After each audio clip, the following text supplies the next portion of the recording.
Oh my goodness. I'm telling you, they've changed up Restream and I don't know what's going on. That's a platform I use to stream to Facebook, Twitter, Instagram, and YouTube. I'm not on any other platforms. So I don't know what's going on. It's they like to change.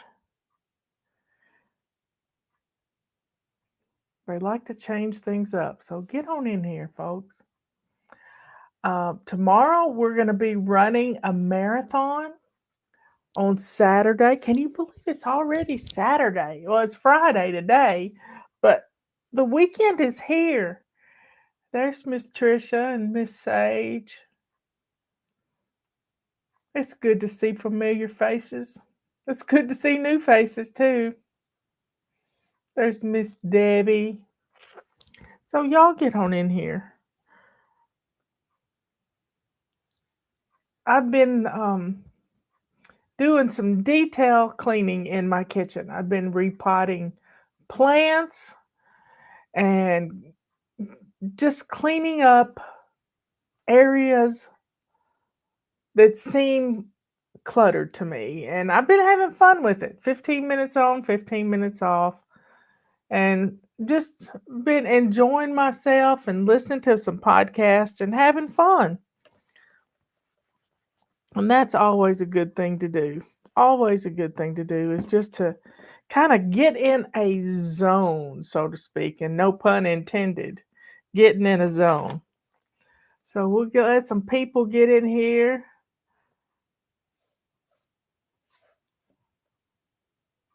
Oh, Body Clutter is a wonderful book. We really enjoyed writing that book.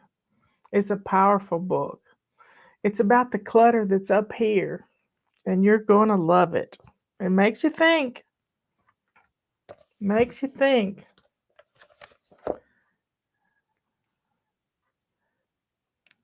I need a nail clipper. There's one. I got a hangnail. Not a hangnail, but just a ragged fingernail. You ever get one of those and it just snags everything? There, it's all fixed. I got nail clippers everywhere. What's everybody saying?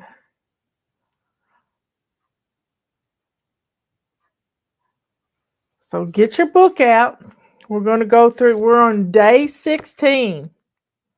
We're halfway through the book. Day 12, day 14, 15. We did 15 yesterday. We're going to do day 16 and Saturday and Sunday, and so that you can get a head start and not feel like you're behind. Nobody wants to feel like they're behind. So day 16, and we've got 47 people in here, is our day 16. Read a morning musing. Our messages simply change your thinking. I'm trying to get in your head where that clutter is and help you relearn how to think. Stopping the noise in our minds. We all deserve to spend a little time to ourselves. When was the last time you did that? I need my magnifying glass. When was the last time you did that? I lost my place. I am not talking about taking a vacation alone. I just want you to sit quietly with your thoughts. Like be still and know that I am God. I used to have that in my bathroom, a plaque on my bathroom wall. I don't know.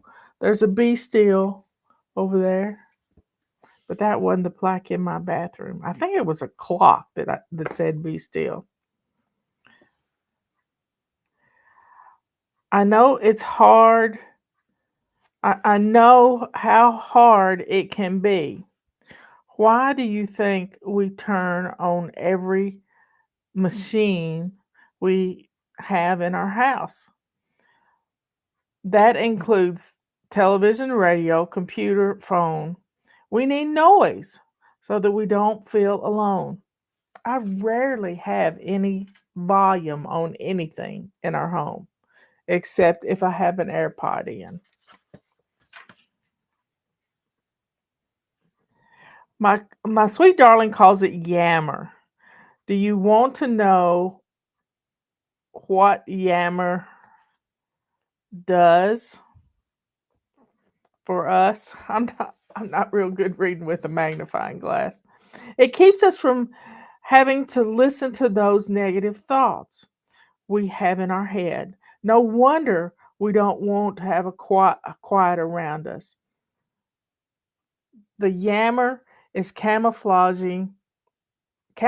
for our brain. Yammer also keeps us from listening to our positive inner voice.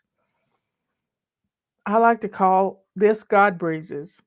It is only after I quieted the negative voices, turned off the yammer, and got rid of the physical clutter, and found myself in a quiet space that I was able to hear and respond to the God breezes that were sent my direction. Until that time, I was busy putting out fires. Do you put out fires? That I didn't have a spare moment to think or even reflect on what was going on in my life. I was in a reaction mode and not an act mode. I want you to practice one thing for me. Take 5 minutes, clear off a hotspot, then turn off the noise in your home. After that, I want you to sit with a pad of paper and a pen.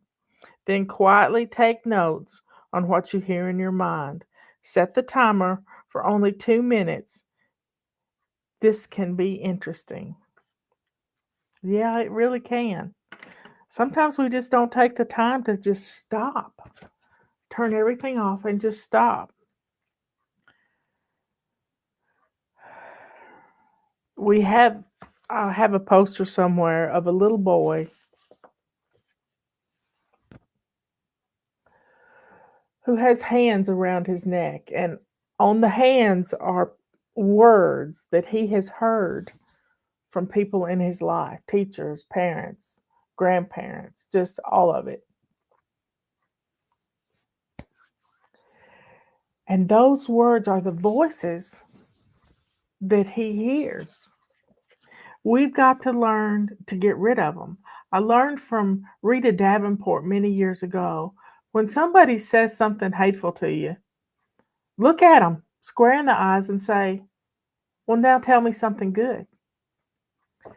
I was listening to a father last night on YouTube, and he said, school's starting right now. School is starting, and I want you to have peaceful mornings with your family. I don't want, and we talked about that this week, I don't want the last words that your family hears as they're going off to sleep or they're getting on the bus is hatefulness from their parents.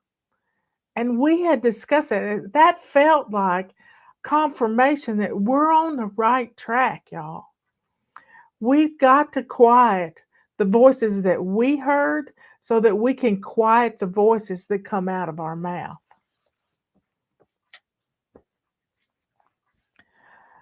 We teach you how to become your own cheerleader and how to ignore the naysayers in your life. There's a lot of them. Patera's been addressing this, the naysayers that, tell you that you're stupid for preparing, or that you don't know what you're talking about. Well, the Bible has shown us that being prepared, Joseph was in a bad situation. He got sold into slavery into Egypt, but he stayed righteous. And Pharaoh, he interpreted one of Pharaoh's dreams, or two of them, maybe three, but I know of two. And there's going to be 7 years of plenty and 7 years of famine.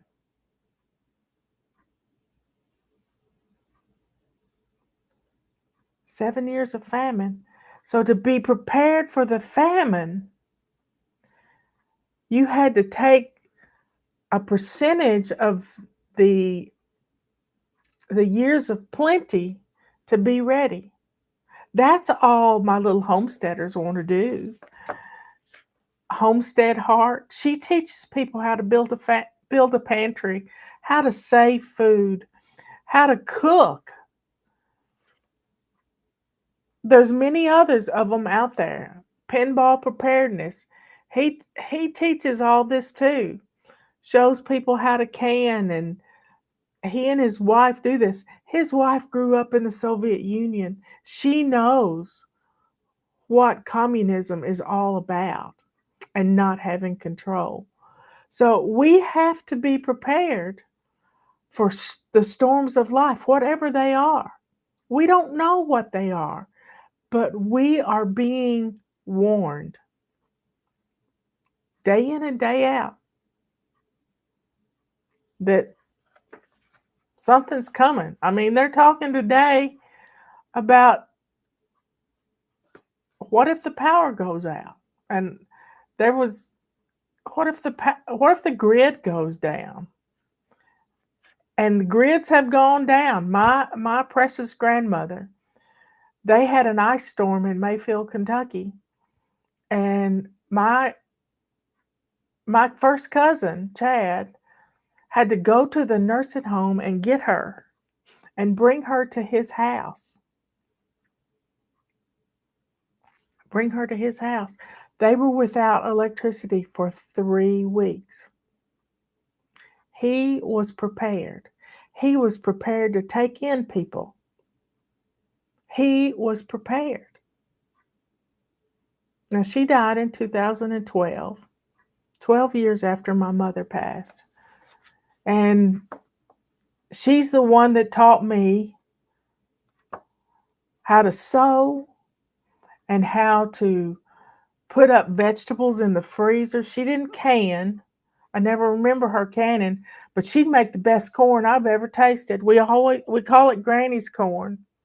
And she would shuck it and cut it off the cob, and she'd put it in a dishpan on the stove. She had a stove out in her milk barn. She did all her preparing the food for the freezer, because that's where the freezer was. It was in the milk barn.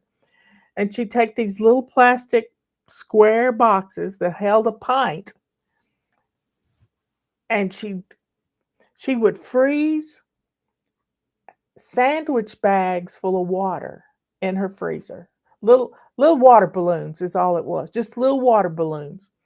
And she'd take about a cup of water and pour it in these baggies and tie them up and put them in the freezer. And then she took the corn off the cob, and the best part of it is she would scrape the cob and get all the good juices off of it. At which point she put it in the pan. I don't think she added any water to it. She might have added some water to it. But she would get it up to being hot, really hot, like boiling hot. And she'd stir it so it wouldn't stick. And then she would take those little bags of ice that she had prepared. She thought ahead and dump those little bags of ice all in this dishpan full of corn. And she'd cool it off super fast. That was the secret to her corn. She'd stop it from cooking. And then she'd take the scoops of corn and put it and fill the little containers up within a half inch. And they would stack on top of each other, and she'd have a place prepared for them. And we loved Granny's corn. Granny's corn. It works. She was there to teach us to be prepared. Simple little things. So, I mean, she taught me how to cut out pajamas without a pattern. Can you believe it?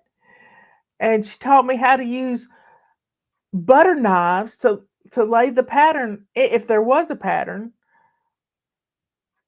on dining room table. You know, having an empty dining room table opens up the doors for lots of things to get done. Having a kitchen that works. A kitchen. Granny had one of these old time sinks. These metal sinks that had a wash board or had a drain board on both sides. There's pictures of it in the reception for my mom and dad's wedding. I remember giving Granny would give my little sister a bath in that sink. She might have given me a bath in that sink. I don't know.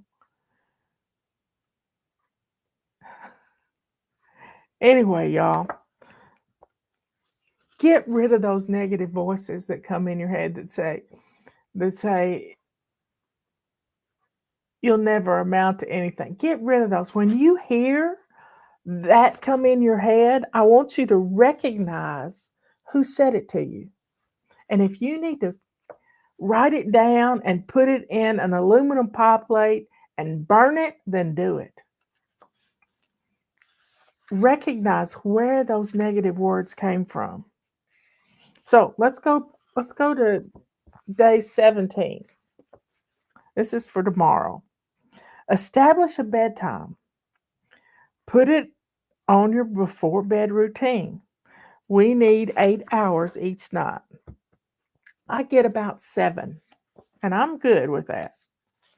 And sometimes I get a little cat nap in the afternoons. So establish your bedtime. You're doing that for your children now. They have a certain bedtime. I watched the Walkers, Gary and Cassie. She is an athletic director at the Christian school where her children go, and they're back to school this week. Their first day was yesterday, and they got all the kids in the bed, and then they went outside and did a live, or they did a catching up with the Walkers, and they had to do it outside because they didn't want to wake the kids up, and it was like 8:30 at night. So have a time to go to bed. So are you sick and tired of being sick and tired? That's pretty much what this is about. You have got to take care of you. If you don't take care of you, who will? And I don't set an alarm. I just don't do it. I don't set an alarm. Taking time for yourself not only blesses you, but also blesses your family. Because if you don't take care of you, you're going to be, as Michelle used to say, irritable. And when a child doesn't get their nap out, they're irritable. And it makes the whole family be irritable. Now, day 18, this is Sunday. Check out my 11 commandments. Simple rules to live by. Finally, loving yourself. And I'm just going to go over them with you.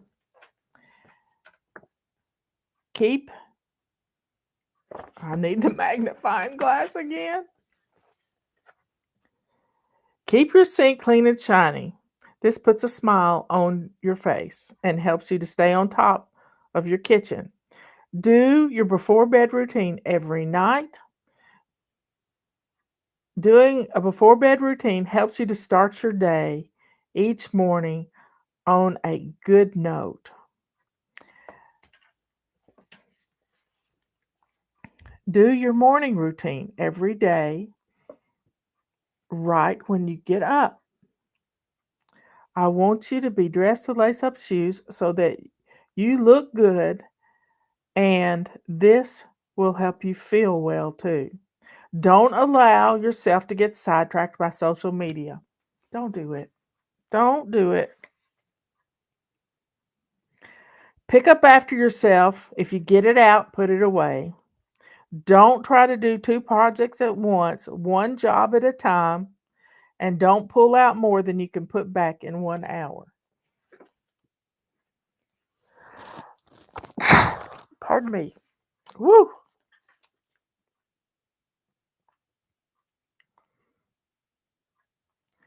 Do something for yourself every day, maybe every even every morning and night. Work as fast as you can to get a job done. This will give you more time to play later. Smile, even if you don't feel like it. One time we had a lady who put who drew she either drew a smiley face on her or she took an address label and drew a mouth on it that was in a smile. And instead of talking all day long, she wore this smile, and she ran a daycare, and she had all the kids in just laughing up a storm. Make your mind up to be happy, and you will be. When you stop putting out fires and you're ahead of whatever's going on, you're happy. You're not stressed out.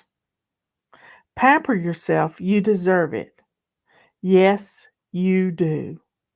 Do you do so much for everyone else? Take a few minutes to do something nice just for you. And when you develop this habit, you will be flying. Y'all,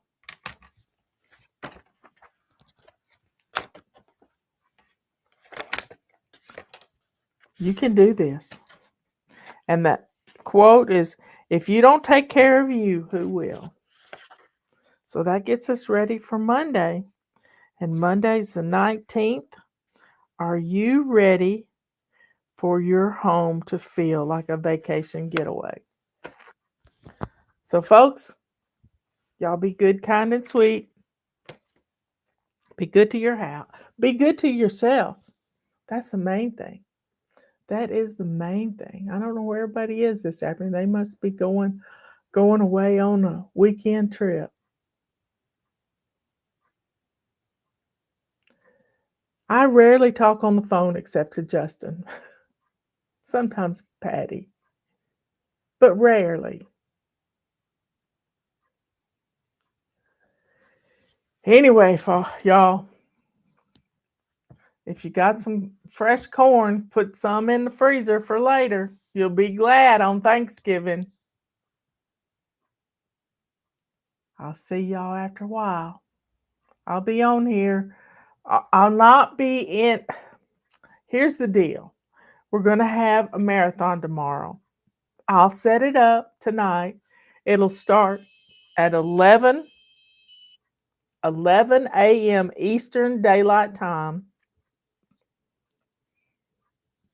and it'll run for 6 hours. 5 or 6 hours. And Julie and Jean Lee, that's her sister's name. Julie is in here. Sage is usually in the chat. It's just a chance for y'all to have a hen party. Have fun. Have some fun. Anyway, I love y'all so much. I'm just so happy. Happy. Keep Grandpa Doss in your prayers. I haven't heard anything from him today, but somebody will put something out. I love you all. What's for dinner? We're having pizza.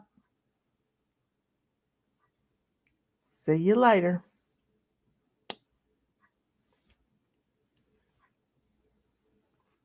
Take care of yourself. We got 2 speeds, 90 miles an hour and dead stop. So don't do that. Pace